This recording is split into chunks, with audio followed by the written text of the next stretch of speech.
liburua irakurtzen, eta horria pasata,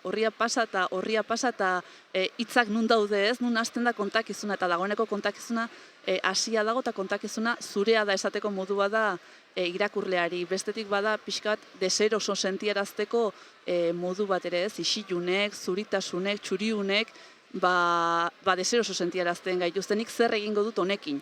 Eta hortara animatu nahi da, gonbidatu nahi da irakurlea ez, egin zerbait honekin, zuk nahi dezuna, nahi badezu zurian utzi, ia zuri dauden horriok, nahi badezu zerbait idatzi, nahi badezu zerbait marraztu, egin zure liburu propioa ez, nor bakoitza dagoen bezala, bat eta bakarrak garen bezala, nor liburuak ere irakurlearen eskuetan bat eta bakarrak dira, norberak eman ahalko diolako nahi duen moduan liburu horri forma. Galdera asko daude eta uste dut gutariko bakoitzak ere galdera asko ditugula geure buruari egiteko eta ingurukoei begira galdera horiek egiteko. Eta horretarako aukera eta abagunea ere bada liburua, lehenengo orrialde zuri, ia zuri horietatik hasita bai.